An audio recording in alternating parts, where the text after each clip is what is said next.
दोस्तों, visa hub Hindi में आपका स्वागत है। आज मैं आपके लिए बहुत ही इंपॉर्टेंट बातें लेके आई हूँ टूरिस्ट वीजा के साथ रिलेटेड।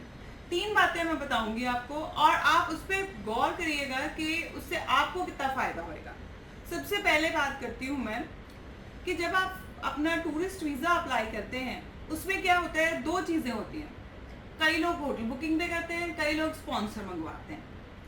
अब मैं आपको अपना, अगर हम यहाँ वीजा हब की मैं बात करूँ तो हमारे 90% केसेस में होटल बुकिंग लगती है और वीजाज आते भी हैं।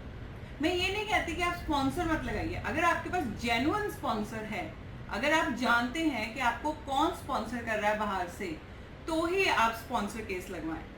अदरवाइज अगर आप ये सोचेंगे कि कोई और आपको प्रोवाइड करेगा स्पॉन्सर एंड आप उस पर अप्लाई करेंगे, तो उसमें आपका नुकसान है। नुकसान क्यों है, एक केस स्टडी के बारे में मैं आपको बताती हूँ। अब उसमें क्या था कि जिसने अप्लाई किया था उसे ये नहीं पता था कि बाहर से स्पॉन्सर किसकी आई हुई है, और हुआ क्या, रिफ्यूज हो गया।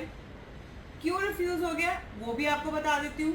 केस नोट जो है वो मंगवाए गए, उसमें प्रॉपरली मेंशन था कि जो स्पॉन्सर है उन्हें कॉल की गई, उनसे पूछा गया कि आपने किसी को स्पॉन्सर किया है इंडिया में, उनका नाम ये है, यहाँ रहते हैं।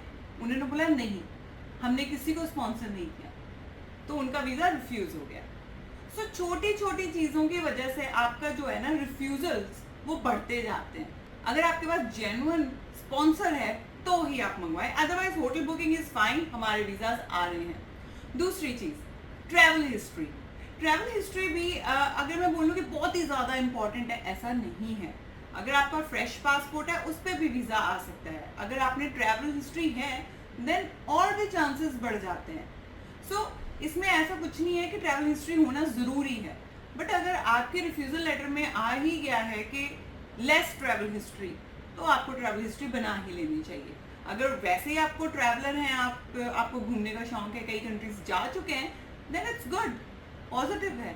But travel history is not an issue. कहीं पे मैंडेटरी लिखा हुआ नहीं है कि ट्रैवल हिस्ट्री होनी ही चाहिए कनाडा का टूरिस्ट वीज़ा अप्लाई करने के लिए। तीसरी और बहुत ही इंपॉर्टेंट चीज वो है फंड्स।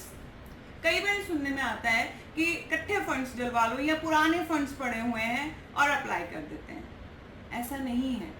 आप अगर गौर से चेकलिस्ट देखेंगे, चाहे वो किसी भी कंट्री की चेकलिस्ट है, Canada, Australia, Schengen, tour, UK, किसी भी कंट्री के आप चेकलिस्ट देख लीजिए, उसमें लिखा होता है कईयों को 3 मंथ्स की चाहिए बैंक स्टेटमेंट, कईयों को 4 मंथ की बैंक स्टेटमेंट चाहिए, कईयों को 6 मंथ्स की बैंक स्टेटमेंट चाहिए। क्यों लिखा होता है उसको समझिए।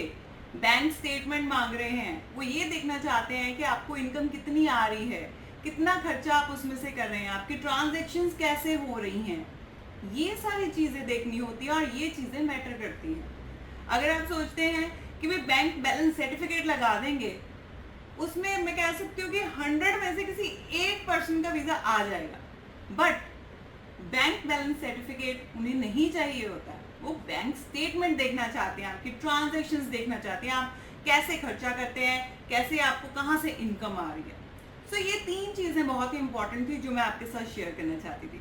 सो इंफॉर्मेशनल वीडियोस के लिए आप वीज़ा हब हिंदी को सब्सक्राइब करें, शेयर करें और ऐसे वीज़ा हब हिंदी को प्यार देते रहें। शुक्रिया।